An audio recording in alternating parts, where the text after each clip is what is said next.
ఇంట్లో ఫ్యాన్ వేసుకుని హాయిగా పడుకున్న రమేష్ వినోదుల దగ్గరికి ప్రసాద్ వచ్చాడు. కొడుకులంటే మీలా ఉండాలిరా అబ్బాయిలు. తల్లి హాస్పిటల్లో ఉంది, తండ్రి బాధతో ఉన్నాడు. తోడికోడలు కంగారు పడుతూ హాస్పిటల్లో అమ్మ దగ్గరున్నారని తెలివి లేకుండా సోమరితనంతో ఎంత ప్రశాంతంగా పడుకున్నారా. పడుకోండి, మీరు పడుకోవడమే నాకు కావాల్సింది అనుకుని బాధగా కన్నీళ్లు పెట్టుకున్నాడు ప్రసాద్.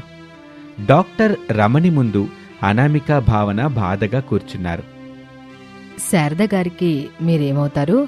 కోడలం డాక్టర్. ఓకే, మరి మీ భర్తలు ఎక్కడున్నారు? ఇంటి దగ్గరున్నారు డాక్టర్. వాట్? తల్లికి ఇంత సీరియస్గా ఉంటే వాళ్ళు ఇంటి దగ్గర ఏం చేస్తున్నారు?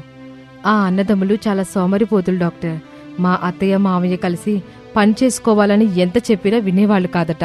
కనీసం పెళ్ళాలొచ్చిన తర్వాత మారుతారని పెళ్లిళ్ళు చేశారు. అయినా వాళ్ళలో ఎలాంటి మార్పు రాలేదు.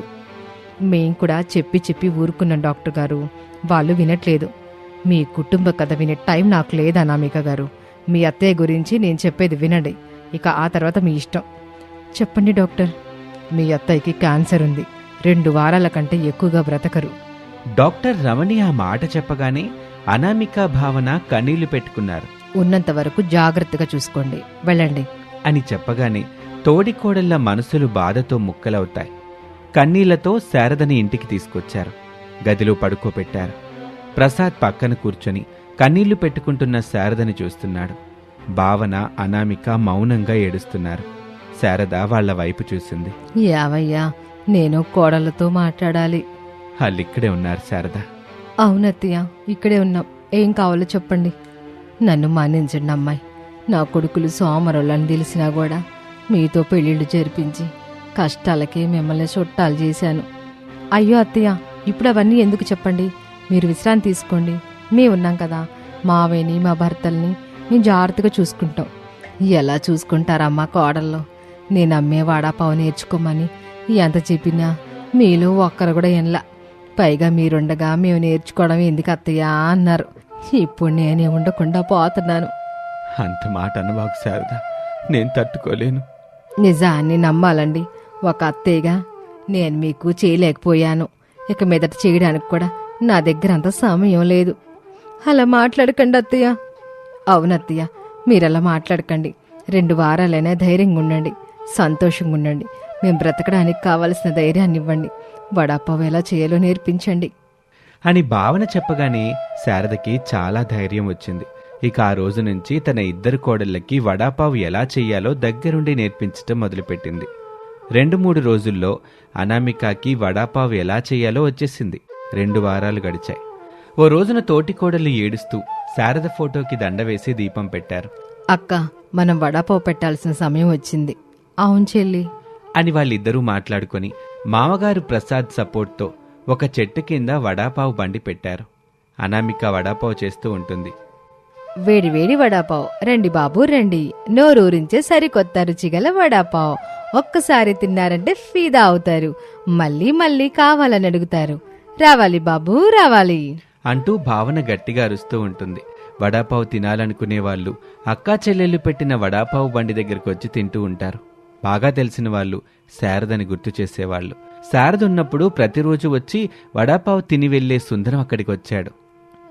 మీరు శారద గారి కోడలు కదా తల్లి? నువ్వు పెద్ద కోడలు అనామిక, నువ్వు చిన్న కోడలు భావన. అవును బాబాయ్. ఇంతకీ శారద చెల్లెమ్మెక్కడా అని అడగగానే తోటికోడలిద్దరూ కన్నీళ్లు పెట్టుకుంటారు. బాధగా జరిగింది చెప్తారు.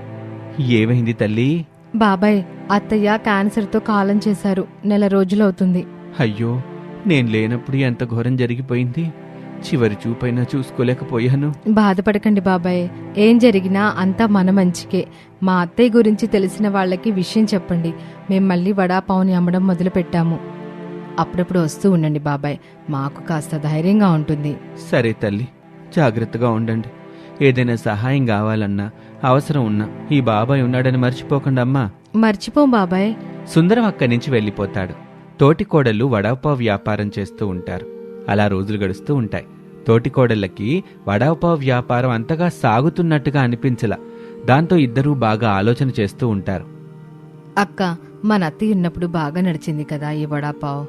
అవును చెల్లి, కానీ ఇప్పుడెందుకు నడవట్లేదో నాకు అసలు అర్థం కావట్లేదు. నాకు అర్థమైంది ఒకటే అక్క, అత్తయ్య చేసినట్టు రుచిగా మనం వడాపావుని చేయట్లేదు. అందుకే మనం మొదలుపెట్టిన కొన్నాళ్ళు బాగానే నడిచింది. ఆ నడవడం కూడా అత్తయ్య గారి మీదున్న అభిమానం వల్లే. అది మాత్రం నిజం భావన. ఇంతకాలం మన వడాపావు వ్యాపారం నడిచిందంటే అది మన అత్తగారి మీదున్న అభిమానం వల్లనే. ఇప్పుడు మనం ఏదైనా కొత్తగా చేయాలక్క. అత్త ఇచ్చిన వడాపావుకి ఏదైనా కలిపి కొత్తగా తయారు చేద్దాం. అప్పుడే మనకంటూ ఒక వ్యాపారం ఉంటుందక్క. నువ్వు చెప్పేది కూడా నిజమే భావన, కానీ ఏం చేద్దాం చెప్పు. అక్క, నేను అప్పటినుంచి ఆలోచిస్తుంటే నాకు ఒక మంచి ఐడియా వచ్చింది. నేను చెప్తాను విను. బాగుంది అనుకుంటే అలాగే చేసేద్దాం. తప్పకుండా చెల్లి, నీకొచ్చిన ఆ ఐడియా ఏమిటో చెప్పు. అదే అక్క, నువ్వు ఆమ్లెట్ అది బాగా వేస్తావు కదా. అవును చెల్లి, నేను ఆమ్లెట్ బాగా వేస్తాను. వడాపావ్ వ్యాపారాన్ని పక్కన పెట్టి ఆమ్లెట్ వ్యాపారం చేద్దామా ఏంటి? అలా కదక్క, వడాపావ్ ఆమ్లెట్ రెండింటిని కలిపి మనం వ్యాపారం చేద్దాం. ఐడియా బాగుంది చెల్లి. అయితే కొందరికి ఆమ్లెట్ నచ్చుతుంది, కొందరికి నచ్చదు. అందుకని ఎగ్ పెట్టి ఎగ్ వడాపావ్ అమ్ముదాం. సరే అక్క, ఎగ్ వడాపావ్ ఆమ్లెట్ వడాపావ్ కూడా బాగుంటుంది. రేపటి నుంచి 2 అమ్మడం మొదలు పెడదాం. అలాగే చెల్లి అని ఇద్దరూ మాట్లాడుకొని ఆ రోజు రాత్రి ఇంటికొచ్చారు. అమ్మ కోడళ్ళు, తిందాం రండి. వంట చేశారా మావయ్య? అవునమ్మా, మీరక్కడ ఇక్కడ కష్టపడ్డం నేను చూడలేకపోతున్నాను. అందుకే నా వంతు సాయంగా వంట చేస్తున్నానమ్మా. మీరు చేయకండి మావయ్య. అక్కడ ఇక్కడ మాకు ధైర్యంగా ఉండండి చాలు. ఎంత కష్టం వచ్చినా మేం చూసుకుంటాం.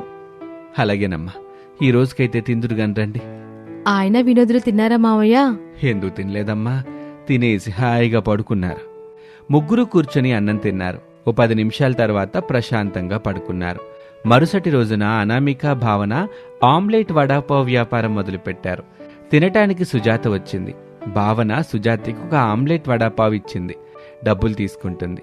సుజాత వడాపావ్ తినేసి వెళ్ళిపోబోతుంటే భావన అడ్డుపడి, మీరు పేరేమిటో నాకు తెలీదు, కానీ ఆమ్లెట్ వడాపావ్ తిన్నారు కదా, ఎలా ఉంది? నా పేరు సుజాత. మీరు చేసిన ఆమ్లెట్ వడాపావు బాగుందమ్మాయ్. చాలా సంతోషం. అయితే మీరు మరో ముగ్గురికి మా ఆమ్లెట్ వడాపావు గురించి చెప్తారా? చెప్పి కాస్త మా దగ్గరికి పంపించండి. ఏంటి, నేను ముగ్గురికి చెప్పాలా? ఎందుకు చెప్పాలైనా? ఎందుకు చెప్పాలనే దానికి నా దగ్గర సమాధానం లేదండి. సరే మరి, ఒకవేళ చెప్తే నాకేంటి మరి? హిట్ అడిగారు, బాగుంది. మీరు గనక ముగ్గురిని మా షాప్కి తీసుకొస్తే మీకు ఒక ఆమ్లెట్ వడాపావ్ ఉచితంగా ఇస్తాను.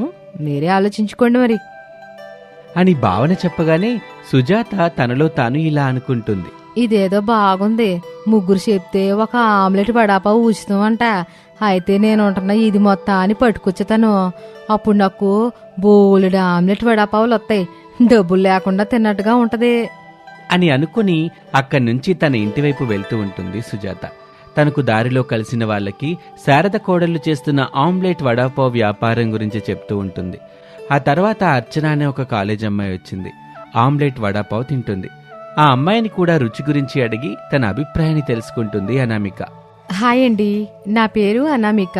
మరి మీ పేరు? హాయ్, దిస్ ఈస్ అర్చన. ఇప్పుడు మీరు మా ఆమ్లెట్ వడాపావ్ తిన్నారు కదా, ఎలా ఉంది? బాగుందండి. ఇక మీదట నేను ఇక్కడికే తినడానికి వద్దాం అనుకుంటున్నాను. థ్యాంక్ యూ అండి. మా ఆమ్లెట్ వడాపావ్ గురించి మీ కాలేజ్లో ముగ్గురికి చెప్పి తినడానికి మా దగ్గరికి పంపించండి. అప్పుడు మీకు ఆమ్లెట్ వడాపావ్ ఫ్రీగా దొరుకుతుంది అని అనామిక చెప్తుంది. అలా ఒకరి తరువాత ఒకరు ఊరంతా ఆమ్లెట్ వడాపావ్ గురించి తెలుస్తుంది. అందరూ ఆమ్లెట్ వడాపావ్ రుచికి, కొత్తదనానికి అలవాటు పడతారు. ప్రతిరోజు తినటం మొదలు పెడతారు. దాంతో తోటికోడలు మొదలుపెట్టిన ఆమ్లెట్ వడాపావ్ వ్యాపారం 3 పువ్వులు 6 కాయలు అన్నట్టుగా సాగుతూ ఉంటుంది. అలా తోటికోడలిద్దరూ తమ అత్తగారు మొదలుపెట్టిన వడాపావ్ వ్యాపారాన్ని కాపాడుకుంటూ సంతోషంగా జీవిస్తూ ఉంటారు. ఇది వాల్టి కథ. మరొక ఆసక్తికర కథలో మళ్ళీ కలుద్దాం. అంతవరకు సెలవు. నమస్తే.